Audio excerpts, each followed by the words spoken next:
is the Jake for the State podcast, and this is the call for every red-blooded, God-fearing, liberty-loving patriot to prepare yourself, take your position, stand your ground, and advance the cause of freedom. Let's go.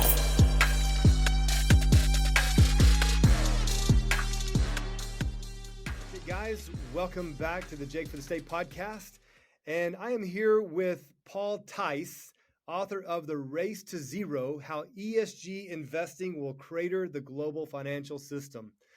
And so, obviously it's an uplifting, inspiring book. Paul, I know you tell the hard truth, and sometimes we need to hear the hard truth.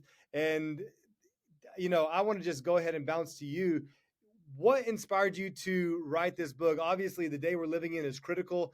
ESG, we're seeing it everywhere. And you unpack it in this book. Tell us, what was the ultimate inspiration in devoting the time and attention to this particular subject? Sure. And thanks for having me, Jake. It's a pleasure to be here. You bet. The motivation to write the book was the fact that no one who works on Wall Street or in the financial industry has really offered a critical view of ESG over the past few years, that it's kind of taken over the industry. And there's a reason for that. You're really not allowed to have a divergent view when it comes to ESG and sustainability. So I thought it was important to give kind of an insider's view in writing the book. And I do think that the argument that I make in the book will resonate with everyone still working in the industry, because I think there is a silent majority. And I think that's one of the more important things to remember about ESG. It's being forced on the market and the business sector. And it's basically a totalitarian type of approach. Paul, let me go ahead and mention, you said from an insider's point of view, and I think it's important to mention that you worked at some of the industry's most recognizable firms, including JP Morgan Chase, Lehman Brothers, and BlackRock. Right now, when BlackRock is mentioned, the hair bristles on people's back. And why is that? Why has BlackRock become, and even JP Morgan, become so influential? And maybe I'm wrong in saying that. It's not has recently become, but maybe they've always been, or been for a long time, so influential in the market at large, in the global economy. You have an insider's view on that. So tell us about that. How has this come about so that we're facing this giant, and we feel like just ants looking at this giant, and what can we do about it? Yeah, I think, and it's been almost 10 years since I worked at BlackRock, and right around the time I was leaving, sustainability was kind of coming together. And this has really taken off since 2015 with the Paris Agreement and the Sustainable Development Goals. And again, remember, with ESG, it's at its core, it's all about climate change and sustainable development. So the United Nations is all around all of these movements, and they're all intertwined. But I think with BlackRock, clearly you have a CEO in Larry Fink who believes in sustainable investing. He believes in the climate agenda. He said so as much. He's recently backed away from that because I think he's found that he's a lightning rod for the opposition. And obviously over the last couple of years, there's been more pushback, particularly from red states, around the whole ESG agenda. But, I wouldn't make it personal around one firm, even one investment manager, even the largest investment manager, because again, it's a coercive system. And for every Larry Fink out there who actually believes this stuff, there are many more CEOs who are afraid to speak up because they don't want to become the next target if they publicly disagree with ESG. Now, just for those listening who may not be up to speed, we'll just start at the basics. ESG, environmental, social governance. It would be hard these days to find a bank, to find a corporation that does not adhere to some sort of ESG guidelines. How pervasive is this, Paul? Is this would it be possible to find a single corporation or bank that does not have an ESG score these days?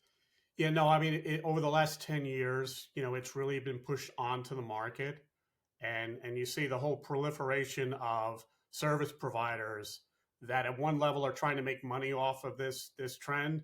At another level, they're trying to push the entire agenda. So there are a lot of conflicts of interest around this whole trade, which no one really talks about. And also that includes all the business school professors, so-called professors that are putting out academic research that bolsters the argument for sustainable investing. And I can tell you, having looked at all the data, which goes back decades, there is no empirical proof that sustainable investing leads to better outcomes. And if that's not true, then no firm on Wall Street should really be integrating ESG into their assets. And that clearly has been the trend, though, because again, it's been moral pressure that's been pushed on everybody. But that's been very effective. If you look back, coming out of the crisis in 2008, Wall Street obviously had a really poor image problem, and they needed to kind of clean that up. And ESG came along and obviously allows them to singular virtue. You know, it makes them seem like they're trying to solve the world's problems, which again is a specious argument. But everyone got suckered into the trade after the crisis, and now the problem is they can't find the exit door, and the goalposts are moving for everybody. Now ESG means you have to align with the Paris Agreement, you have to align with the Sustainable Development Goals for 2030, and there's no deviation from that requirement. So it's becoming more prescriptive. And then between now and 2030, financial regulations are going to come and make it mandatory for everybody, which is another reason why tactically we shouldn't be focusing on just one firm like BlackRock or Disney or that, because they're all symptoms of the problem. And the problem right now is we need to push back on this regulation before it's too late. Now, I know here in Oklahoma, our state treasurer, Todd Russ, and then our legislature, they set guidelines that the state of Oklahoma would no longer invest. In fact, they would divest in companies that were adverse to the energy sector, because we're an energy state. And so as an energy state, we said why it's not in our best interest to do business with those that want to see the energy world crumble and be replaced with all electric or some other green type of agenda. And so are you seeing this trend snowball? Are you seeing more states jump on board and make moves like this? Or what do you see concerning states in the nation right now? So, yeah, I mean, the red state movement, and clearly we're talking, and that's the third point to keep in mind about ESG. It's progressive politics that's masquerading as finance. So we shouldn't be afraid to talk about it in political terms. And there's a reason why it's only Republicans that oppose it, not uniformly, I would argue, and why Democrats do uniformly support the entire ESG and climate agenda. So we shouldn't back away from that debate because the other side says you're being political.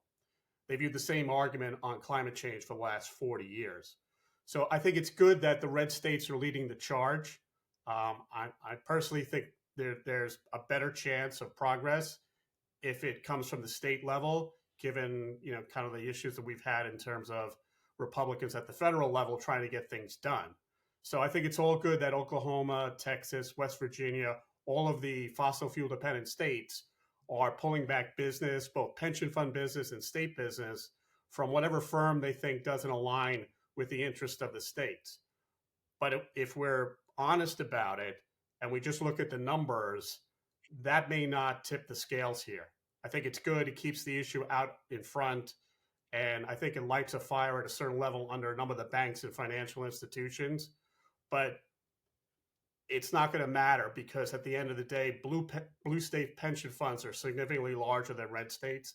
That's just the reality based on demographics. So if you have to choose between one or the other, and you're a BlackRock or another firm that believes in this, obviously blue state pension money is a larger pool of capital, right? And then if you look at all the money that's been pulled from like BlackRock in 2022, which was like $4 billion, and then they just had Texas Permanent Fund pull $8.5 billion.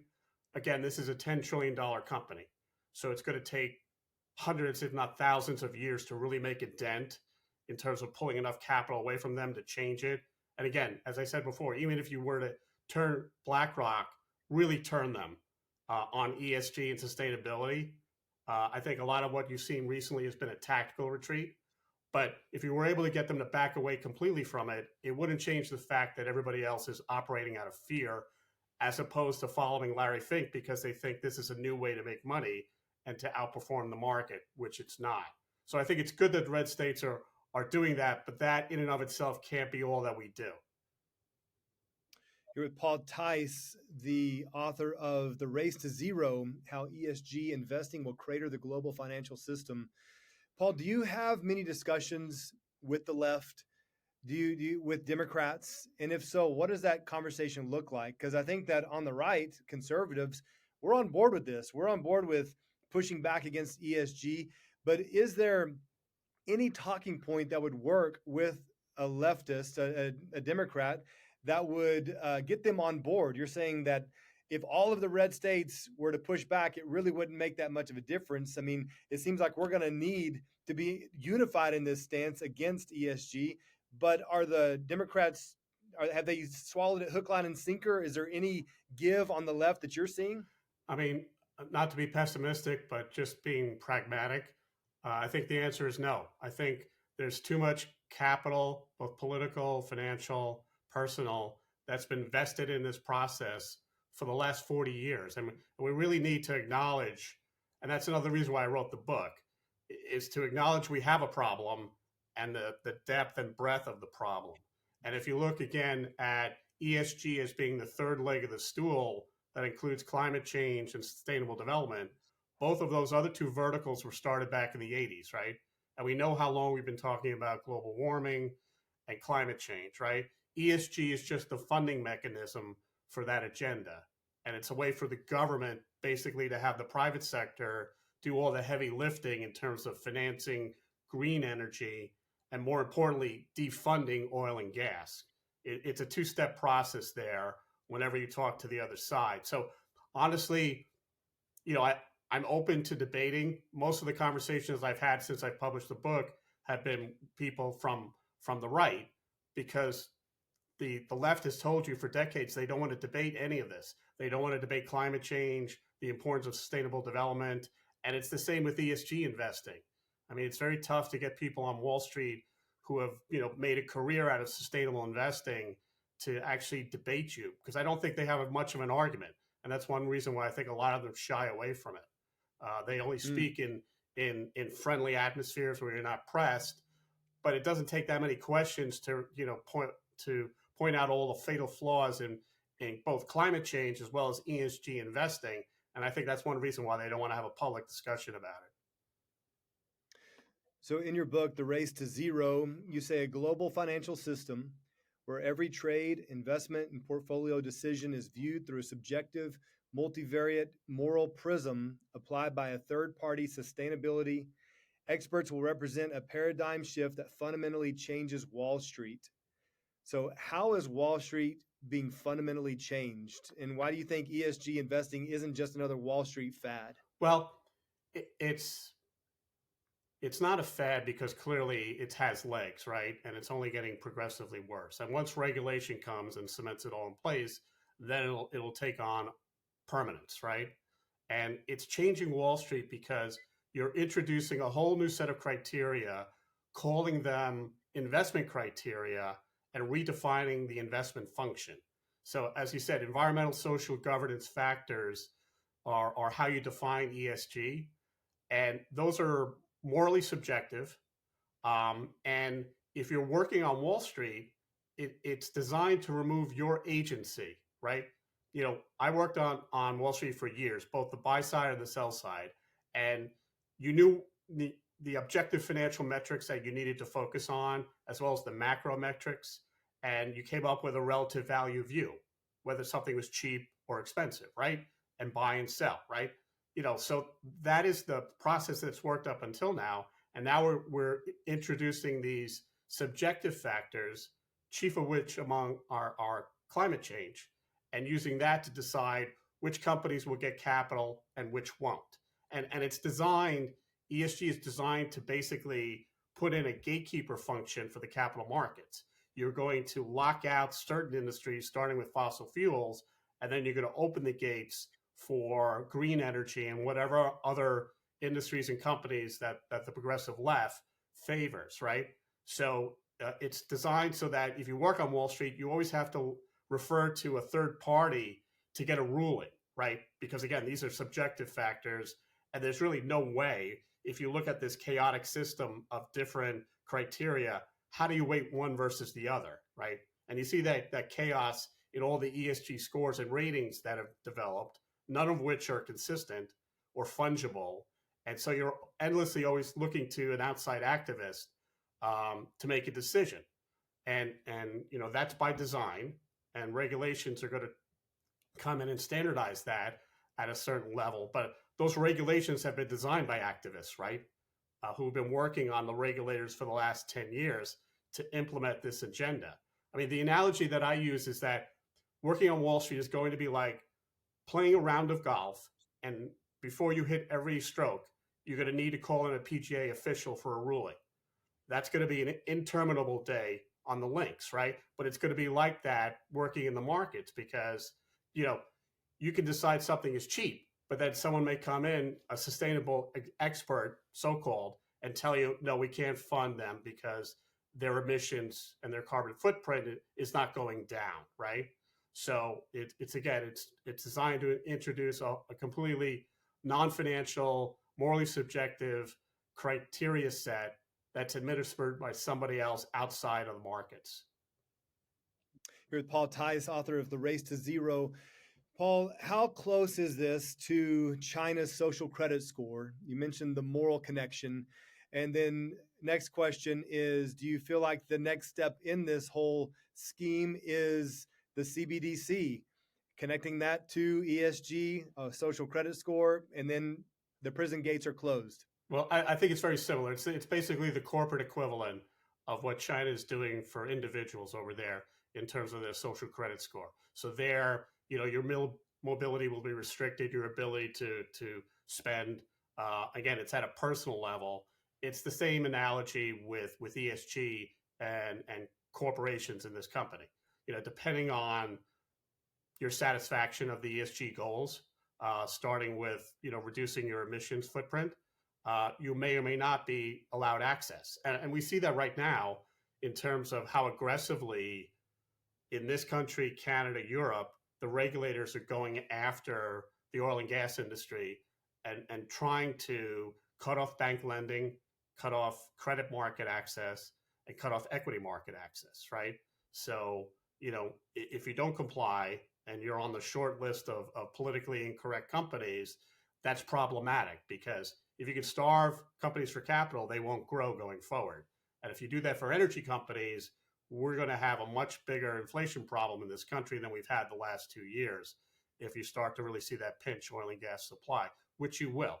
So, that is what's going to happen unless we reverse this thing. It will impact every American, because if the price of energy goes up, the price of everything goes up, right? And, by restricting, your ability to buy an internal combustion vehicle, right, or have gas infrastructure in your house, it's going to restrict your economic freedom, right? There's a reason why they go after fossil fuels. This is an anti-capitalist movement. Fossil fuels has driven capitalism for the last 200 years. There is a logic to why they are so obsessed with emissions, because it's a way to go after fossil fuels. A very effective way, I would argue, as opposed to all the other things that have been tried over the last 100 years. But it is part of a long-term attack plan that you've had on capitalism and fossil fuels. And again, Americans will be poor, will have unreliable electricity grids, GDP growth will be much less, inflation will be higher, and your mobility will be restricted, right? If you're dependent on electric vehicles, if you can afford them in the future, we're going to have power grids going down regularly going forward. So you're not even going to be able to use that electric vehicle, right? So the CBDC, as you mentioned, that's something that's also been floated out there by the World Economic Forum, which is part of this whole UN-led initiative. That's another way to control every individual, right? And if we're talking about emissions being such a planetary threat, it's very easy to see how they're going to try and regulate emissions at the individual level by what you buy. Can you fly? Can you drive? And that will give you, the ability to regulate every part of the economy. And, another concerning part of that equation with the push for EV is the road tax that we're talking about here in Oklahoma.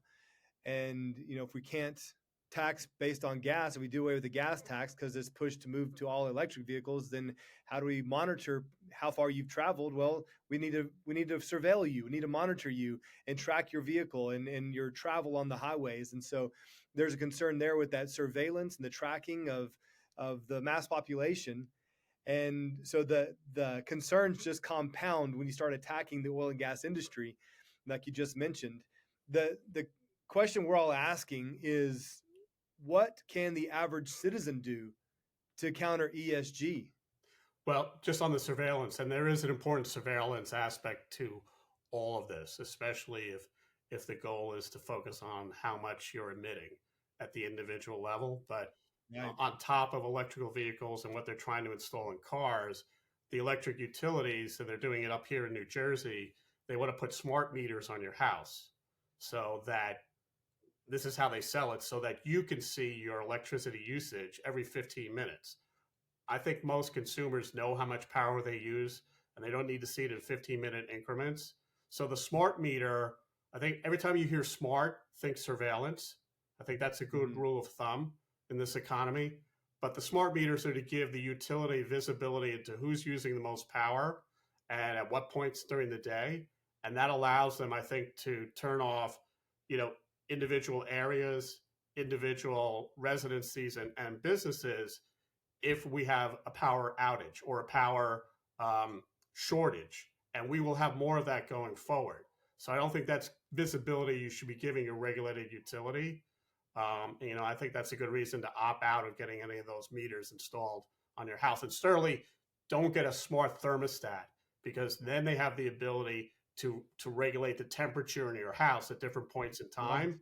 And, it's tough enough fighting with your spouse about where to set the thermostat.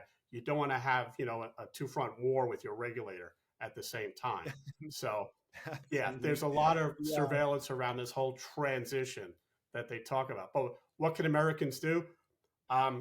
Clearly, you control your dollars. So, again, don't patronize any companies or investment managers that you're not comfortable with what they are saying or doing, whether it's under duress or not. So, your money is your money. Take it where you want to. I think, though, what'll be key here to turn this back is people being more comfortable to talk out about climate change. And I think most Americans intuitively know that it's a scam. The story is going to change over the last 40 years.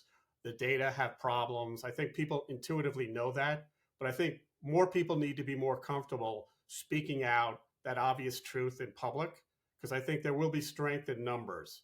And I think the energy sector in this country needs to do a better job defending itself, because clearly they are target number one. And for the last 20 to 25 years that I've been involved with the energy sector, they have just been trying to bargain with the other side and hoping that some of them will survive. And I think that's a discredit to the industry, given the platform that they have. And I think if the energy sector defends itself better, you'll get more Republicans willing to take up the charge as well. And in order to turn this back, we really need to get Republicans at the state level to use government resources to attack all of the regulations that have sprouted up around ESG and climate change over the last several years through non-democratic means. No one's ever voted on this in this country, right? The Paris Agreement was never ratified by the Senate. So frankly, it shouldn't have any impact on economic policy, certainly not on business policy. So we need to reverse a lot of these regulations, and it's going to take state resources to do that. So I think people really should put more pressure on Republicans at the state level to keep on doing that. And we've had good progress. West Virginia versus EPA, I think, was a great precedent. We need to take that and apply it to every SEC and financial regulation that is ESG related right now. And then don't stop with ESG. Keep pushing with all these climate regulations, because if we can dismantle all of the climate regulations that have sprouted up, then ESG, I think, will just blow away in the wind, because it's really nothing without the climate core that it's developed. That's why you're a perfect fit for this podcast, where I focus on state issues. And I agree with you. I think that many of these problems must be solved at the state level, and even more at a local level. And like you said, people being responsible for their own money and where they invest it, where they spend. So it brings up a question for me. You mentioned Larry Fink strategically taking, going back to the shadows of BlackRock and not being that front man. And so I'm wondering if ESG in general, if those companies that have an ESG score, if they're starting to tuck that away in the back end of their website rather than front and center. How hard is it to know which companies are ESG aligned and on board with this sustainable client change agenda? Yeah. So to give you a statistic, every firm on Wall Street, and it's up to 6,000 now, is a member of the United Nations ESG advocacy group, the Principles for Responsible Investment, right? So every firm that's a member of that group has membership requirements. And one of them is that they have to integrate ESG into all of their assets that they manage, not just sustainable funds that they've raised with that label, but every asset that they had pre-existing included. And obviously that's a fiduciary problem. So, there's away from BlackRock, every firm on Wall Street, certainly on the buy side, is already doing this, right? And they file annual reports with the PRI, which spell out over 100 pages everything that they're doing to integrate it. And the other key requirement that they have is they have to engage with all of their portfolio companies to push sustainable policies onto them, right? Again, the implicit threat being that if you don't do this, we're not going to invest in your company, right? So every firm on Wall Street is already doing that, which is why we really need to step back and try and dismantle all the pressure being placed on the market by NGOs and activists, as well as the regulators going forward. So, but it's already happening now. So for every firm that you might be able to topple, say like a BlackRock, it's not going to remove the systemic pressure that you have. It's not going to change any company because everyone's waiting to see if regulation is coming. I'm not going to stick my neck out. And honestly, somewhat sadly, you have a lot of CEOs who I think are just calculating how long they have left in their current seat before retirement. And they don't want to get into a big to-do and screw things up for themselves personally and financially. And so they're doing that personal calculation and deciding not to speak out about it, right? So they're just going along to get along, which again is unfortunate. But I think that's just a reality. That's why we need to kind of come up with a solution that liberates everyone from the pressure being placed on the market. Yes. Well, I think I have the solution, Paul. It's chickens. We need to get chickens and get self-sustainable. We recently moved to the country for this reason is, hey, we're going to start learning how to grow our own food and get back to some basics and detach from the system as much as we can. And I think that many people are thinking along these lines. But of course, that can only go so far when you have the masses in urban settings in the metros. And so very concerning. But I think people are thinking along these lines of we need to start thinking about how to self-preserve again. Yeah, well, I think this country, we obviously have a lot of issues under the current administration. So we need to get back to what worked before. And obviously, the election this November is going to be key. And it will take us on two different paths, right? And if Trump does win in November, I think we have a great shot to make the United States an ESG-free market and hopefully a climate-free economy. And if we can accomplish that, because ESG and climate and sustainability, they're prisoner dilemmas, right? Everyone has to participate in it and pretend that it's going to lead to growth going forward. Otherwise, it doesn't work. So if the U.S. can opt out, I think it will help to dismantle the whole global momentum. At a minimum, it'll let Europe basically show us the way down with regard to these crazy policies without pulling the U.S. economy with it. So I think in many ways, ESG is another reason why this is a pivotal election for this country. And I do think, God forbid, if there's a second Biden term, the policies that you've seen targeted at oil and gas in this country already will get progressively worse because, again, we're rapidly approaching 2030.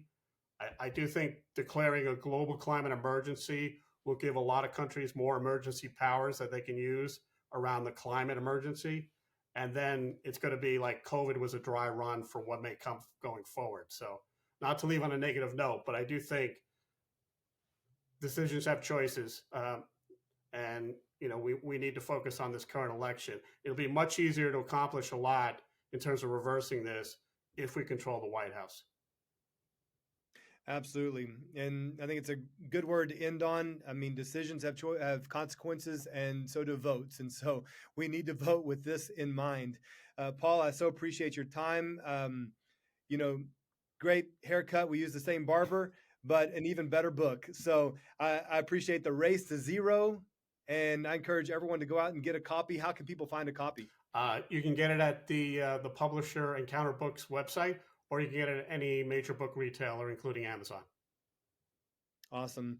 All right. Paul Tice, author of The Race to Zero. Paul, appreciate your time today. Thanks, Jake. Thanks for having me.